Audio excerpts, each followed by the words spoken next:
Greetings, wholeness, and blessings. It's May 12th, 1:30 p.m.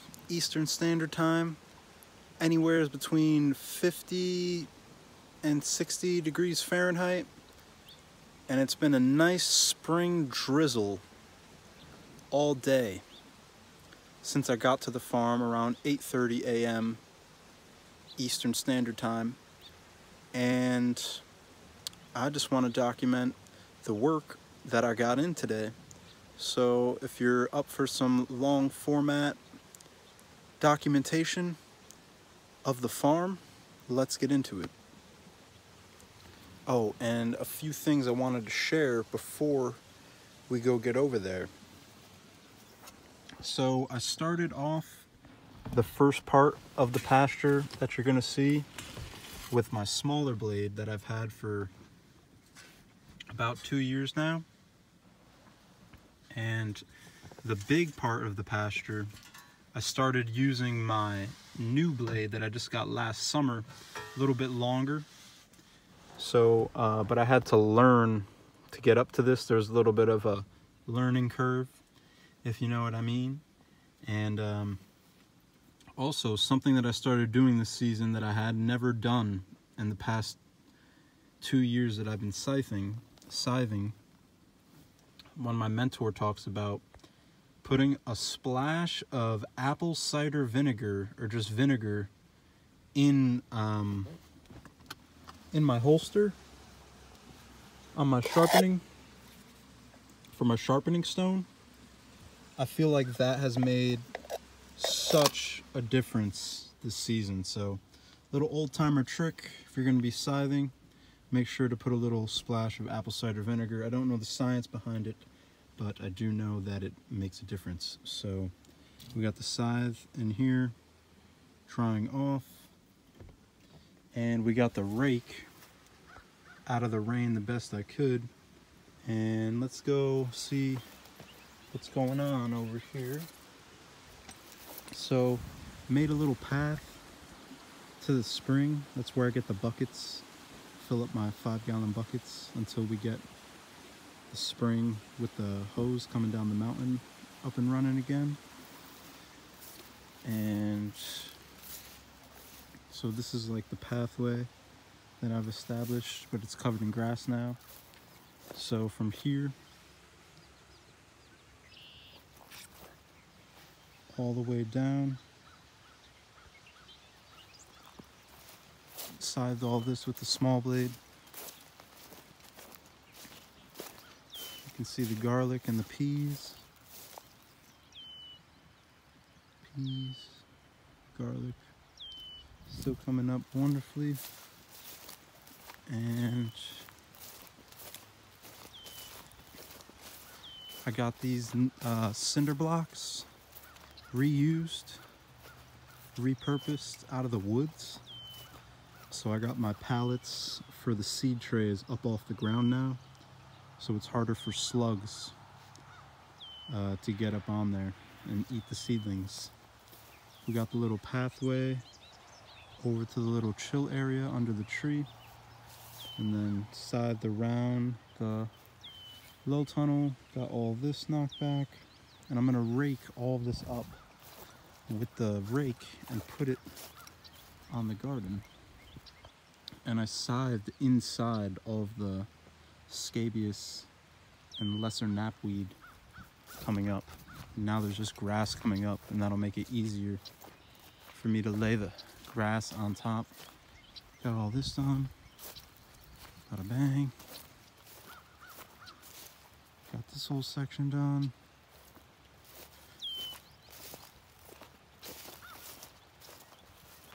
Check out this bird.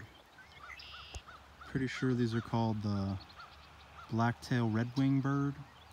And I'm gonna stake in a whole bunch of more sticks because they're like a perch for the birds. And I wanna work with the ecosystem, not against it. They perch on some of the sticks too. But yeah. And that bird actually was on the coast of where I grew up in Connecticut. So it's pretty cool that it's here too. Anyways, These are the first 3 that I did 6 days ago. First 3 passes with the small blade. And I just hadn't learned how to use the big blade yet. And now today, I overcame that learning curve. And I scythed the whole pasture. So now I gotta rake all this up and bring it over 1 wheelbarrow at a time to the plot over there, because I have a whole bunch of weeds coming up through the grass and leaves, and in some rows wood chips, 3 layers of mulch that I laid down. There's still green coming up through it, and I'm getting ready for my first planting. So elderberry cutting, putting on some growth, and the raspberries putting on their leaves. I'm getting ready for my first planting. Got these repurposed tomato cages too. So I'm gonna lay all that grass. You can see in there, all that grass is kind of chopped down. But now I'm gonna take this grass and lay it all in here. And then I'm gonna start transplanting and direct seeding some squashes of the like. And there's the beautiful Mount Anthony and the green. You can see the line of green. And in the springtime, it starts at the bottom and works its way up to the top of the mountain because it's warmer down here and coldest up there. And then in autumn, it works its way from the top down to the bottom because it's coldest up there and warmer down here. So the peas, more peas. So hoping to have a good first crop of peas. Lettuces are still doing good. I'm gonna plant some more lettuce here today after I stop talking. Go check out these lettuces real quick. These red lettuces.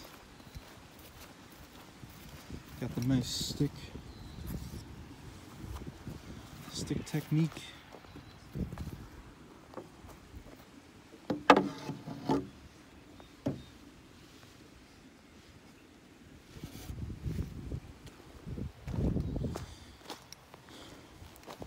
Lettuce in here. These lettuces are resprouting, doing wonderfully. Red oak leaf. Got a weed around them. I lay down some grass. More lettuce in here. And these lettuce.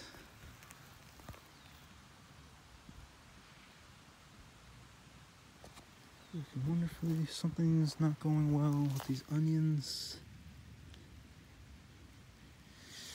But I have more to plant, so garlic's looking beautiful, peas are looking beautiful. I'm gonna fill this all with more lettuce right now. Those are all the kohlrabi that got eaten. And then these red lettuce are still looking beautiful. See, they're 1, 2, 3, 4, 5, 6. And if you look down this whole row, 1, 2, 3 rows of lettuce are doing good. So still very early. I definitely think there's a lot of lockup of nutrients from the carbon. So that's just gonna be time, and more rains will help to flush that through. And then I have a whole bunch of tomatoes, peppers, and eggplant that I'm having a feeling that we're not gonna get another frost. And looking back on my past years of documentation, we can get our last frost as soon as May 10th, but it also can go all the way until May 18th / 27th, but more so May 18th. And we're May 12th today, and there's 3 fruit days coming up this week. So if we're out, ooh, kale that survived. 1 kale that survived the slugs. So and there's 3 fruit days coming up this week. So if it shows that I seen a 42, which will kind of shock them, but it won't hurt them, it won't kill them. And some of these tomatoes, at least not the peppers and eggplant, but the tomatoes, I have saved seed off of, and they've went through that early spring shock before. So I'm not so worried about the tomatoes, but the eggplants and peppers, those ones they really just kind of like the soil to be warm. Tomatoes too, but more so peppers and eggplant. Tomatoes can actually be cold hardy in some ways.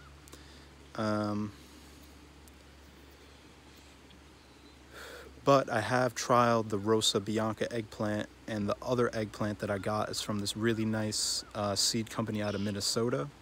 So I know that those do pretty good in colder weather, and then I did the Ico peppers a lot that I have of this year, and they did very well last year. But I planted last year on May 28th, so 10 days after May 18th. And I don't know if the plants can wait that much longer in their pots. So One Love Wholeness, and I gotta keep the flow going so I could get more trays out of the house up to here and start getting this whole garden planted so other stuff tries to grow rather than scabious and lesser knapweed. So One Love Wholeness, we side the whole pasture. Now it's maybe letting it dry for a day, but it looks like it's also gonna rain for the next 3 days. So I may just try to rake it all today in 4 hours, go take a break, come back, or wait a few days. We'll see. One Love Wholeness, stay tuned for more updates. Thank you very much for your support, and we will see you on the next one. Hoping to have peas through June. First 2-3 weeks of June be a nice harvest. Shortly after that, we'll harvest with garlic scapes, and shortly before the peas, hopefully some lettuce. And then we have the succession of lettuce to continue going. So even though it doesn't seem like a lot, there's just enough here to get me started for the season, and then it'll all be much different come mid-July. So One Love Wholeness. See you on the next one. Thank you for your support. Peace and blessings.